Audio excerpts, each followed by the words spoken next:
A minha voz melhorou um pouco, né? Domingo quase eu não consigo. Mas tudo isso para a glória do Senhor. Eu vou deixar os avisos para mais tarde. E até porque o diácono dá um providenciário ali. Abra sua Bíblia em Efésios capítulo 4. Efésios capítulo 4, sem perca de tempo, vamos para uma breve reflexão desta noite. Presta atenção para cá, pessoal. Vocês que não conhecem o Terça Life sempre ele é mais voltado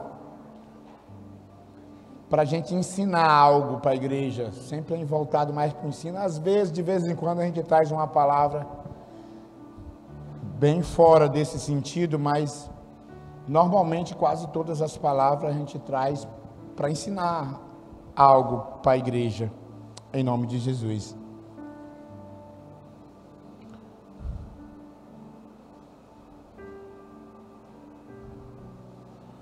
Efésios capítulo 4, nós vamos ler o capítulo 15, o versículo 15 e o versículo 16, tá? De Efésios capítulo 4.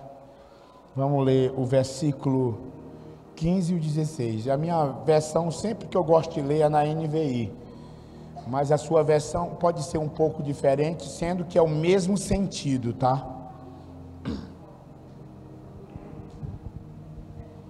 O mesmo sentido.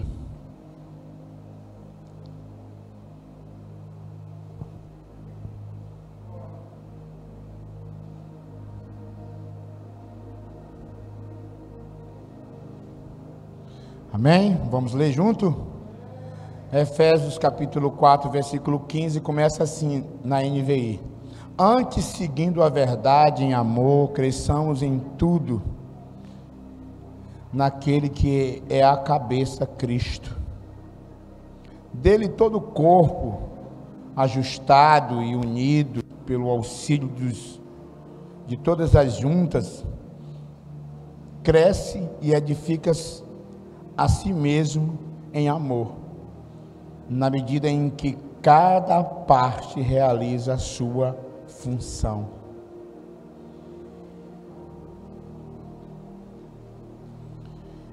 Essa passagem aqui é Paulo, ele explicando para a igreja de Éfeso como funciona a igreja. Ele estava querendo explicar e ele usou essa analogia de um corpo humano.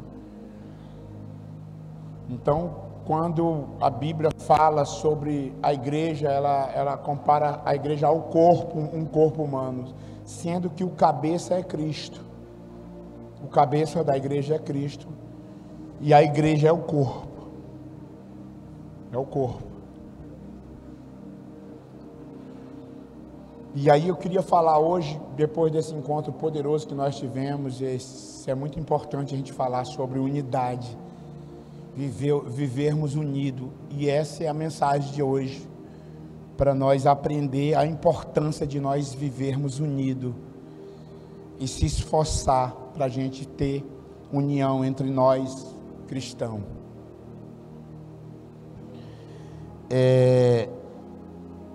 O corpo de Cristo não é um amontoado de membros inútil, cada um buscando o seu próprio interesse, mas sim um conjunto de todos os membros, bem ordenado, cada um deles executando a sua respectiva função em favor de todos os outros. Então, assim, se a gente for imaginar, se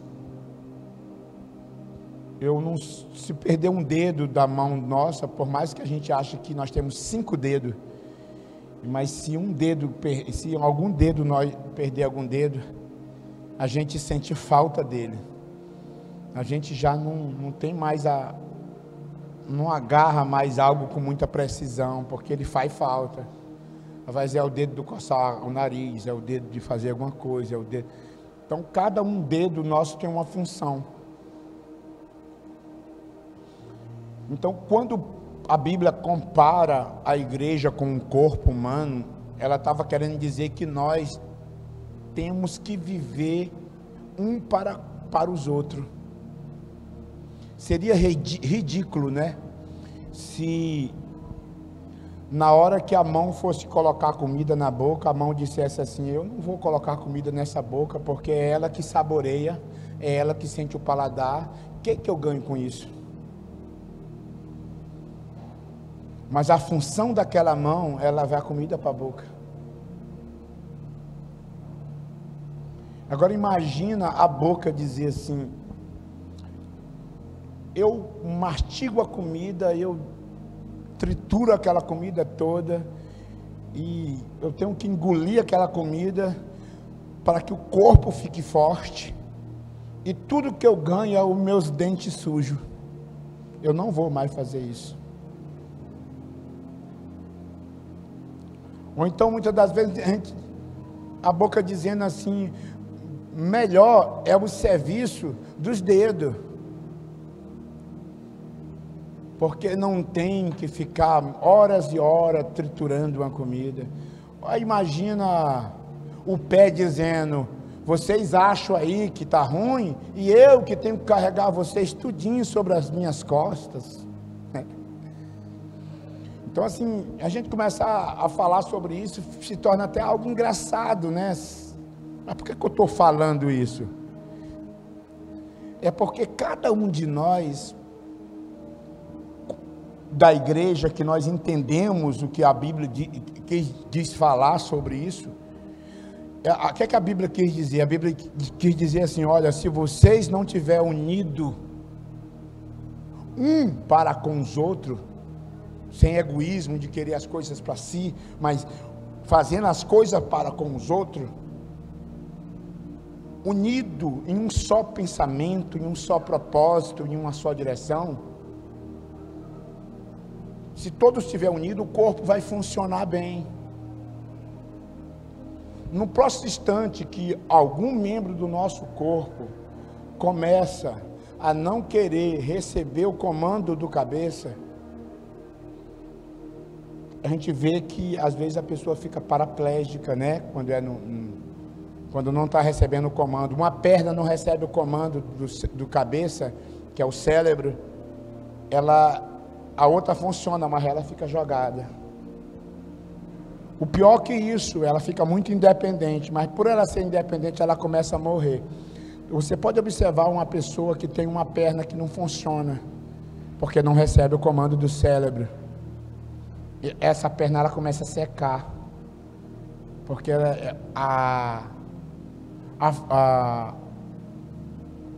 o natural da coisa é que cada um faça a sua função, um para com os outros, para que fique saudável. Então, para uma igreja ser saudável, para nós, igreja, ser saudável, a gente tem que entender isso, que nós devemos fazer a nossa parte, para manter o corpo unido. Cada um de nós faz uma parte para manter o corpo unido, e viver em união, nesse equilíbrio, e aí faz com que o corpo todo fique saudável. Quando tem alguém do corpo pensando diferente, com outras, como é que eu posso dizer, com direções próprias, que não recebe a direção do cabeça, e o mais interessante, que o cabeça da igreja é Cristo, mas Cristo ele não vem para cá liderar vocês. Ele colocou um anjo em cada igreja. Hoje somos nós os pastores, que nós chamamos aqui de pastores, mas na verdade no céu, cada pastor é considerado um anjo. Quando Cristo escreve para a igreja, ele diz assim: ao anjo da igreja de Laodiceia, ao anjo da igreja de Filadélfia, que ele escrevia direto para o pastor, ou para o líder daquela igreja, né? Então, porque o líder daquela igreja, como é um canal divino, para liderar aquela igreja, para manter, não sei se vocês estão me compreendendo, é o que apresenta para a igreja a vontade de Cristo, com base na palavra dele, né? e aí fazendo com que toda a igreja siga aquela visão. Por isso que é muito importante, eu vou falar de dois tipos de união. É muito importante a igreja ser unida no sentido de seguir a mesma direção e o mesmo comando. Porque se a igreja não recebeu a mesma direção, o mesmo comando, um exemplo, nós estamos aqui 1, 2, 3, nós estamos em 4 lotes, né? Imagina, eu dou uma direção para a igreja aqui, que eu creio no meu coração, que foi uma direção que Deus me deu para me dar para a igreja, e esses 3 lotes aqui seguem essa direção que eu dei. Um exemplo, esses 3 lotes, vou dar um exemplo para vocês. Vamos fazer um jejum de 4 dias toda a igreja, em prol de um projeto da igreja. Aí esses 3 lotes aqui, eles seguem essa direção do jejum. Está repreendido esse lote aqui, só é uma comparação só, mas está repreendido na vida de vocês. Mas esse lote aqui questiona, não, para que tanto jejum? Não vou não. Então começa a ter a desunião no corpo, porque não segue o comando. É como se esse lote aqui fosse aquela perna paraplégica que não recebeu mais que não está recebendo mais o comando do cérebro, e aquela perna paraplégica, ela começa a querer seguir o seu próprio comando, e por esse fato ela fica sem direção, porque não tem um comando. E aí você já viu aquelas pessoas que precisam de uma muleta, que é e a perna vai jogando a perna assim, porque a perna fica sem comando, porque ela não está recebendo o comando do cérebro. Se você observa, se você já um dia estudou sobre neurociência, você sabe disso, que o paraplégico é simplesmente isso, deixa de receber, aquele membro do corpo deixa de receber o comando do cérebro, só isso. Então, aquele lote, ele começa a ser algo que atrapalha o corpo, ele já vai fazer o corpo mancar, andar mais lento, um crescimento mais lento, já a obra de Deus já fica mais lenta, porque tem um grupo que não está em união, que não está unido com um só pensamento, com um só propósito. No campo das ideias, cada um de vocês tem uma ideia diferente, e isso é natural. No campo das ideias, em qualquer comando que eu der, que eu sei, eu faço de tudo para dar um comando, tendo certeza que aquele comando vem de Deus. Eu oro, eu não tomo decisões assim, eu passo semana buscando a Deus, para poder ter a certeza se é realmente aquilo que Deus quer para a igreja, ou se aquilo está sendo da minha carne. E quando eu tenho certeza que aquele comando é para a igreja, aí é que eu dou o comando para a igreja. Decisões de administrações da igreja e tantos outros. E eu falo até para a pastora, normalmente é de madrugada, irmãos. Normalmente é de 2 horas da madrugada até as 4 e pouca. Os horários que Deus mais fala comigo, quando diz respeito à igreja. Ele escolheu esse horário comigo, não sei, né? Ele escolheu, então, esse aí é ele, né? Então, assim, me acordo 2 horas, não durmo mais de jeito nenhum, enquanto ele não dá tudo aquilo que ele quer para mim. Então, essa é um tipo de união que nós, como igreja, temos que ter. Mas isso não significa que no campo das ideias, vocês também não tenham ideias diferentes. Mas o fato de vocês terem ideias diferentes, não quer dizer que vocês têm que seguir a própria ideia. Vocês têm que seguir o comando. Não vai deixar de vocês ter uma ideia diferente no campo das ideias. Mas quando vocês têm consciência, quando você tem consciência na palavra de Deus, que nós devemos caminhar em um só pensamento, mas quem é que vai dar esse pensamento? Quem é que vai dar essa direção? O anjo da igreja, o líder da igreja, que está sendo ali um canal de Deus para direcionar a igreja. É por isso que Deus, ele ficou muito, eu vou colocar palavras bem popular, tá? É por isso que Deus ficou muito chateado com Arão e Miriam, porque eles começaram a achar que a liderança de Moisés vinha de Moisés, e aí eles começaram a bater de frente com a liderança de Moisés, e aí foi quando Deus se ira, e vem até o arraial, e chama os dois para fora do arraial. Obrigado. E chama os dois para fora do arraial, e pune eles, e ele diz assim: com meu servo Moisés eu falo face a face, mas com vocês vão ser diferente. Ah, mas se Deus não fala com, se Deus fala com o pastor, por que não fala comigo também? Ah, do mesmo jeito que Deus fala com o pastor, fala comigo. Fala, quando diz respeito à tua vida, mas quando se diz respeito ao eclesiasmo, ao que a gente chama de eclesiástico, né? Quando se fala da área eclesiástica, que é a área de toda uma liderança da igreja, é com o líder daquela igreja que Deus vai falar acerca daquela igreja. É com o líder daquela igreja que ele vai falar, em casos específicos sobre a tua vida, quando se trata de ministério. Vocês estão me compreendendo, né? Então, normalmente vai vir sempre pelo anjo da igreja. Rapaz, quando eu compreendi isso, isso foi uma explosão na minha vida, sabe? Quando eu me convenci disso, que me compreendi isso. E eu parei de olhar para o meu pastor como uma pessoa comum. Eu parei de olhar para o meu pastor como uma pessoa comum, quando eu entendi isso.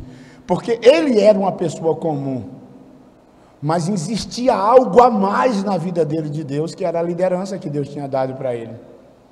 E aí eu comecei a ficar mais temoroso, não apenas ao homem em si, mas aquela autoridade que estava por detrás dele, entendeu? O meu temor era Deus, porque eu sabia que Deus estava por detrás daquele homem. Era um homem cheio de falha também e tudo, mas Deus escolheu ele para me liderar, para liderar aquela comunidade ali onde eu estava congregando. E aí eu comecei a entender isso. Mas eu vou ter ideias diferentes? Vou. É pecado você ter ideias diferentes? Não. No campo das ideias, cada um de nós temos ideias diferentes. E isso não é pecado, é adversidades. Eu costumo dizer até que é a beleza da adversidade. É a beleza. Tem moreninha, tem branca, tem loura, tem baixinha, tem altinha, tem todo jeito, que a diversidade é aonde expressa a beleza de Deus. Mas isso não dá o direito de a gente querer colocar as nossas ideias sobre a liderança daquele que foi constituído por Deus. Aí as minhas ideias, eu como liderança, eu posso expor, eu posso colocar, e muitas das vezes não coloca, porque eu achava que eu colocaria minhas ideias. Quando eu comecei a liderar igreja, eu vim ver que nada, até tentei colocar minhas ideias, mas Deus sempre fazia eu mudar, porque eu estava sendo direcionado por Deus, por alguém lá de cima, e muitas das vezes Deus deixava eu com as minhas ideias só para me ensinar. Aí lá na frente eu via que não dava certo, eu voltava e dizia: Senhor, me perdoa, porque eu me perdi, me embananei, e a ideia, eu tenho que aprender a receber de Ti a direção para me passar para a igreja. Bom, vamos pular essa parte agora. Era só uma deixa aí que eu queria falar nesse tipo de união, né?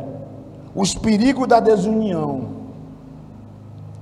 1 Coríntios, capítulo 1, versículo 10.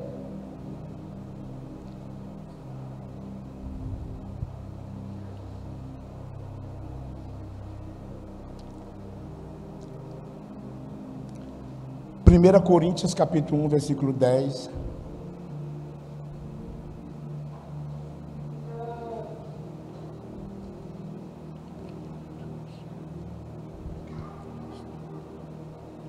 Amém? 1 Coríntios, capítulo 1, versículo 10.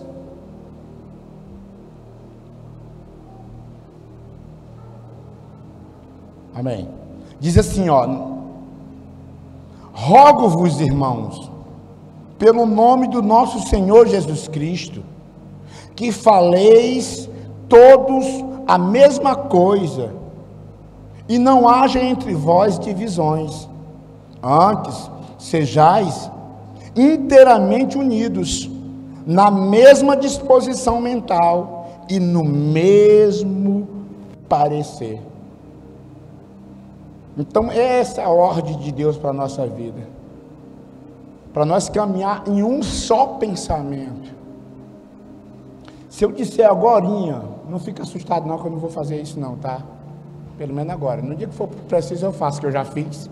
Se eu dissesse agorinha para você, vamos fazer uma feira de alimentação para nós comprar um terreno.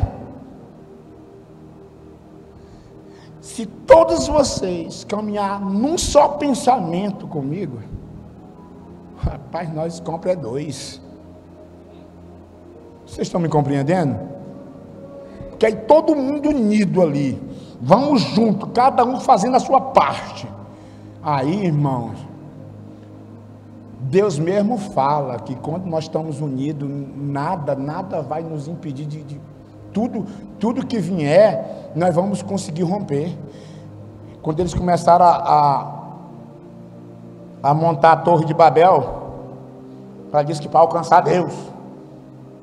Aí quando Deus disse assim, meu Deus, eles estão falando a mesma língua. E se eles continuar assim, não vai ter nada que eles não possam conseguir. Aí foi quando Deus viu que eles estavam tendo a mesma língua para ser contra Deus, né? Aí Deus dividiu eles em um monte de línguas. Aí um pedia tijolo, o outro não entendia, porque eles não estavam caminhando na mesma linguagem.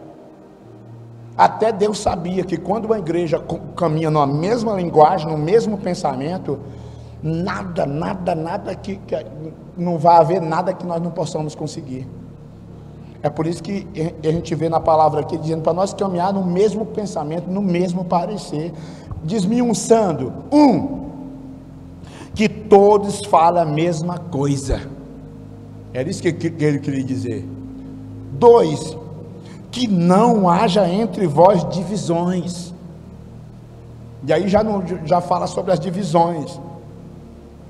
Antes sejais inteiramente unidos, esteja na mesma disposição mental. Vocês têm a mesma disposição para aquela direção que nós estamos seguindo, aquela mesma disposição de fazer aquilo que lhe foi ordenado, todo mundo caminhando na mesma disposição. Por exemplo, vou dar um exemplo aqui. Imagina se nós distribuíssemos rifa para toda a igreja para um projeto, e se todos caminhassem na mesma disposição, a gente arrebentava a boca do balão. Mas nem todos caminham na mesma disposição. É uma parte da igreja, as outras não se interessam, as outras devolvem, entendeu? A liderança, os antigos, né, da igreja, como vocês e alguns novos que estão chegando, estão aprendendo agora, né? Vocês que estão aqui, os antigos, é os que arrebentam, é os que botam para cima. Só não faz mais porque não pode. Mas o tanto que pode, até o limite faz. Mas imagine toda a igreja fazendo isso. Nós arrebentávamos. Então é isso que Deus queria. Eu estou dando os exemplos só, tá? Algumas atitudes de unidade neste texto é esse que eu acabei de falar. Caminhar falando a mesma coisa, sabe? As causas da desunião, em Filipenses 2, do 3 ao 5, diz assim: nada façais por partidarismo ou vanglória, mas por humildade, considerando cada um os outros superior a si mesmo.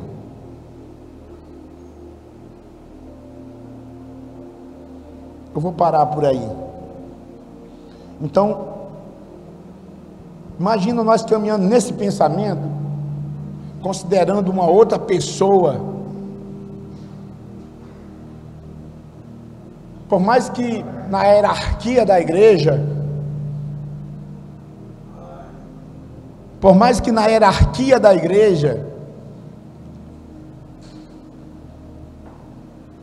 a gente... Só um instantinho para a gente trocar as pilhas desse microfone.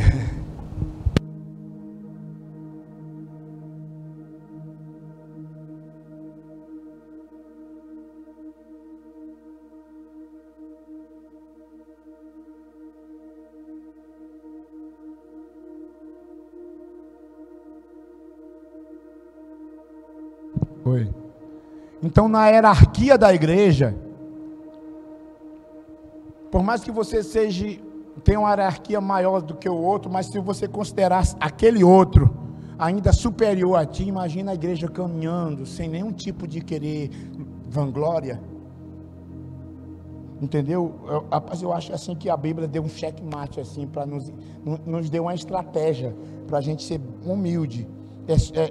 Olhar para cada um que estiver aqui sempre superior a nós mesmos.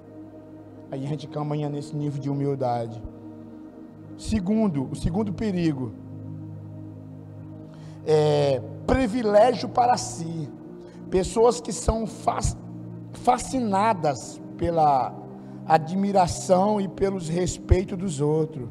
Buscam os primeiros lugares porque amam ficar conhecidos e serem honrados. São pessoas que vendem a sua própria imagem, tentando se exibir diante das pessoas. Aí aqui tem uma deixa, né? Obras feitas em segredo glorificam ao Pai. Vocês estão entendendo?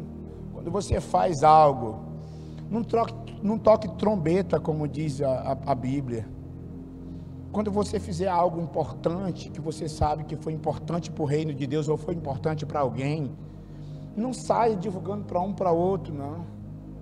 Que você fez aquilo, a não ser que você está dando um exemplo, para ensinar alguém, ou algum discípulo. Quando você dá um exemplo, usa aquele como exemplo, mas não só para você se vangloriar. A Bíblia diz que você, quando faz isso, você já recebeu a recompensa dos homens. Então o Pai não vai te recompensar, porque você já recebeu a recompensa. Então isso é um perigo muito grande da desunião. O perigo o privilégio para si. Quando a pessoa tem esse sentimento, o indivíduo, você não tem, em nome de Jesus. Mas quando o indivíduo tem esse sentimento, ele tem muita possibilidade de dividir, de querer dividir, entendeu? Terceiro, egocentrismo. O que é egocentrismo? Significa ter o foco em si mesmo. Os olhos dos homens e mulheres à nossa volta não devem estar voltadas para nós, mas para Deus. Divisões, contendas e rachas em igreja mostram que muitas daquelas que alcançaram a graça e a abundância dela buscaram o poder. Isso é muito importante. Vocês olhar para mim, tudo bem, pastor, o senhor é um modelo de vida para nós, o senhor é um exemplo para nós e tudo, né?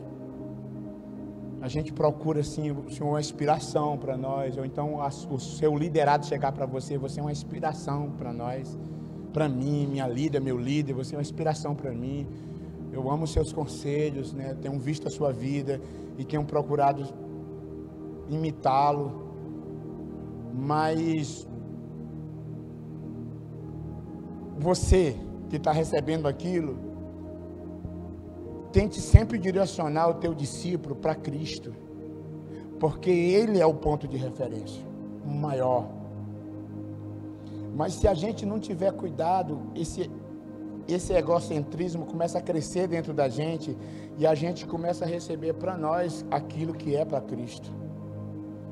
Escute uma coisa que eu vou dizer para vocês. Se tu colocar a visão muito do teu discípulo em você mesmo, um dia ele sai da igreja por causa de você. Um dia desiste de Jesus por causa de você, porque o ponto de referência dele é você. E você é falho. Uma hora ou outra você vai decepcionar ele. Uma hora ou outra você vai decepcionar. Uma hora ou outra eu posso decepcionar vocês. Mas se você estiver com os olhos colocados em Cristo, vocês vão compreender que o homem é falho e que você segue a Cristo. Vocês estão me compreendendo? Então, o muito cuidado de a gente, como homem de Deus, como mulher de Deus, não querer que as pessoas, sabe, fiquem focadas em nós. As pessoas têm, nós, os líderes, é nós que tem que ensinar as pessoas a focar em Cristo. Tirar mais a vista de nós e colocar a vista mais em Cristo. Porque quando a gente faz isso, as pessoas nos admiram, mas o ponto referencial daquela pessoa fica Cristo, não é você. E no dia que você decepcioná-lo, não vai atingir tanto aquela pessoa, porque o ponto de referência daquela pessoa está sendo Cristo. Vocês estão me compreendendo? Mas se nós tivermos muito egocentrismo, a gente vai querer muito isso, porque nós somos tentados, nós o ser humano, nós somos muito tentados, a carne, ela é muito tentada a querer glória, a querer elogio. Às vezes a pessoa até pode dizer assim, pastor, existem duas coisas muito importantes que você tem que saber diferenciar: a motivação e o elogio. São duas coisas diferentes. Quando você motiva e encoraja, é de um jeito.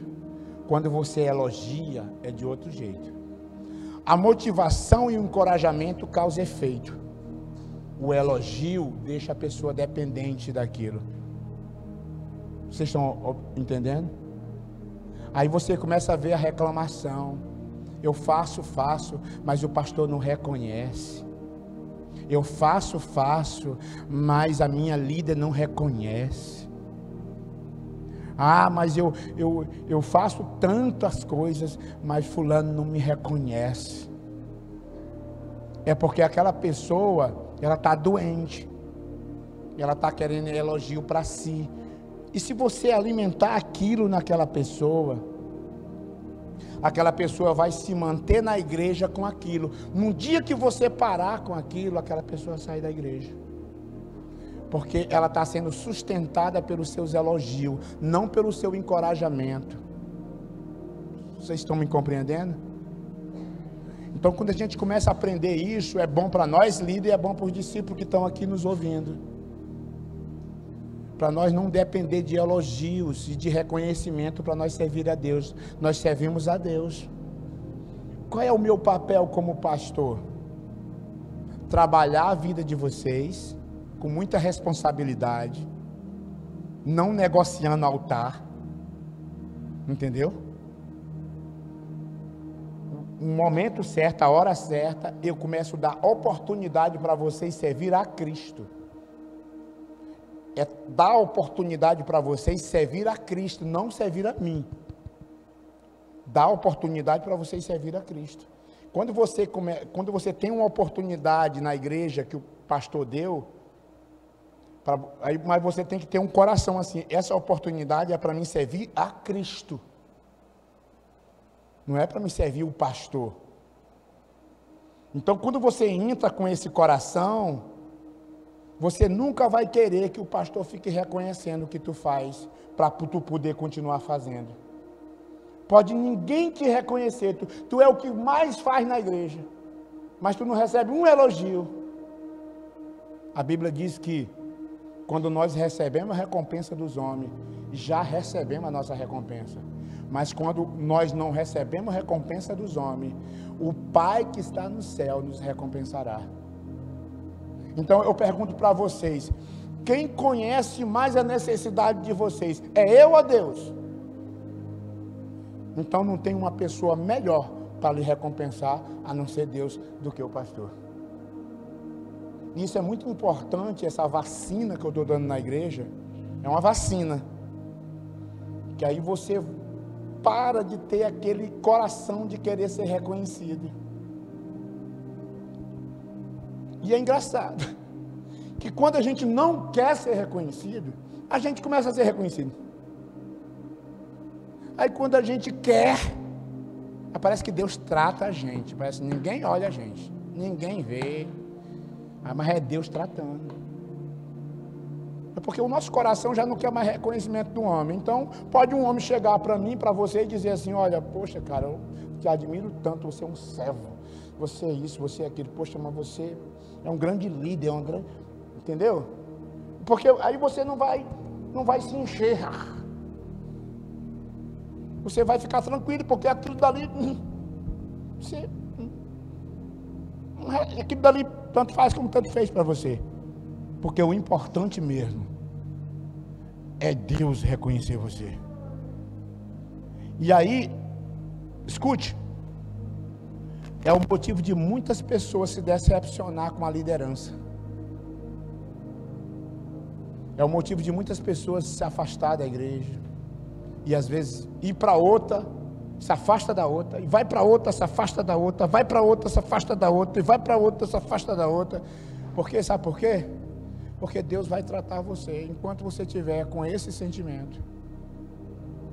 E aí chega uma hora que se decepciona, se desvia, se afasta de Deus.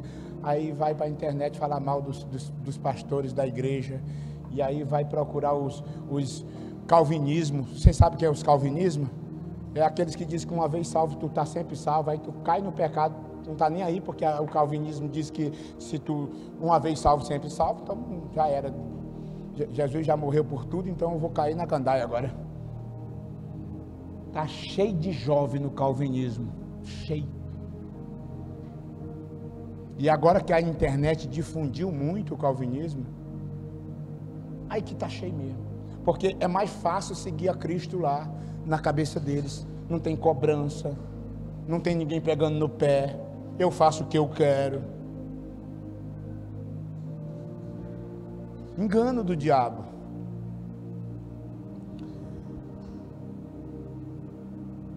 Quatro resultados da desunião. Primeiro, frieza espiritual.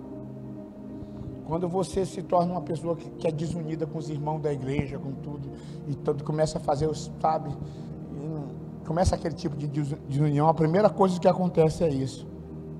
Quantas igrejas que existem e são tão frias espiritualmente? E geralmente essas igrejas frias são resultado de divisão. Se você fizer uma pesquisa nas igrejas hoje frias, que não rompem, são igrejas que racharam com outras. Faça uma pesquisa.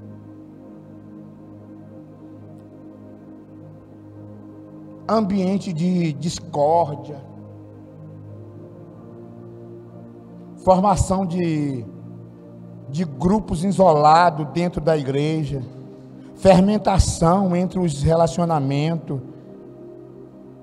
conversas contagiosas sobre os outros, contendas, comentários peçonhentos,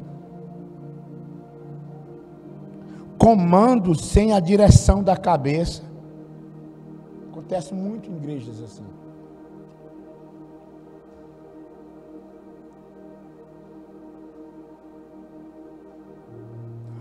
Terceiro, manipulação humana, onde a vontade das pessoas predomina a vontade de Deus.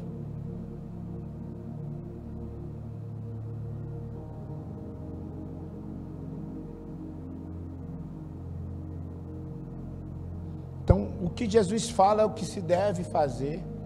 E às vezes a gente começa a dizer assim, eu acho, sempre eu prego isso, né? Eu acho que Deus não, tu acha, mas o que a Bíblia diz? É isso. E se a gente encontrar uma brechinha para a gente distorcer o que a Bíblia diz, que é para apoiar nossas axiologias, isso também é muito sério. Perde a missão. Agora, bem rápido aqui para nós terminar. Segredos que geram união, unidade na igreja. Seguir as instruções da sua liderança, é o primeiro. Segue as instruções direitinho. Não siga as suas não, segue direitinho aquele pensamento que a igreja está caminhando. Pedir permissão em tarefas especiais. Consultar o seu líder antes de tomar decisões especiais. Procurar honrar as pessoas. Não procurar honra para si mesmo. São segredos que geram unidade. Quando você não procura honra para si mesmo, quando você obedece fielmente à direção do líder, entendeu? Isso vai causar união na igreja. União. Conclusão. Ajuste-se às outras pedras que constroem o edifício de Deus. O que está dizendo aqui? Para nós, se ajustar às outras pedras que constroem o edifício de Deus. Às vezes tem um tijolo que é para ficar no baldame, mas ele não quer ficar, ele quer ficar lá na fachada da igreja. Vocês estão me compreendendo? Cada um Deus fez para um lugar, para um momento, para uma hora. Então preste atenção, ó. Constrói o edifício de Deus. Ajuste-se às outras pedras que constroem o edifício de Deus, a igreja. Muitas pedras se recusam a serem postas em seus lugares. São pedras teimosas.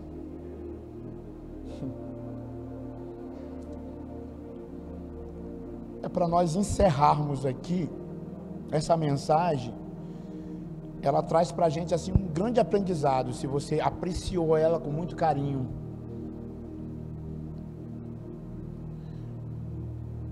O seu líder de célula, o seu líder, ele tem uma direção nossa, da igreja. E certas coisas nós damos liberdade para o líder de célula. Mas certas coisas nós damos a direção específica. Quando o líder de célula ele segue a direção específica, ele está contribuindo para a união.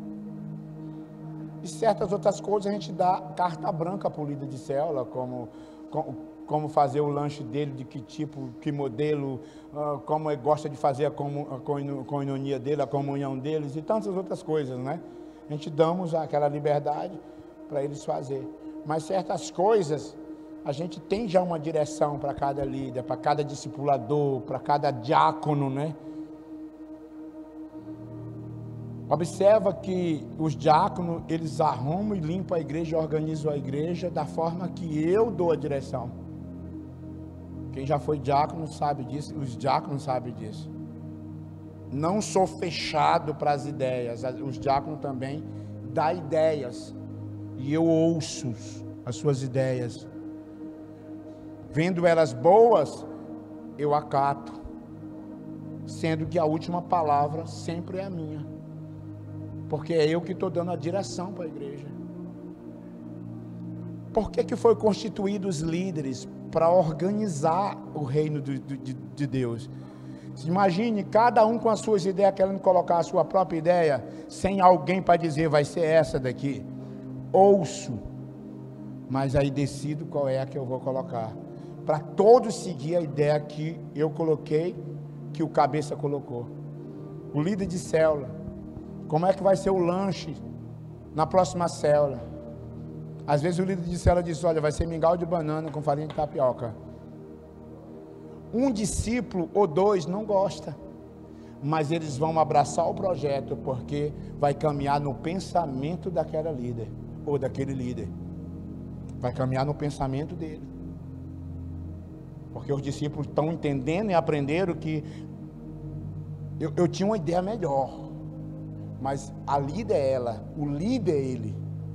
Então, quando ele coloca um comando para mim manter unido o corpo de Cristo, eu vou ficar caladinho e vou seguir, mesmo que na hora do lanche eu nem tomo um mingau, mas também não vou demonstrar para ninguém que eu não gosto daquilo, só para dizer, ou para dar uma indireta na líder, para ela nunca mais fazer mingau.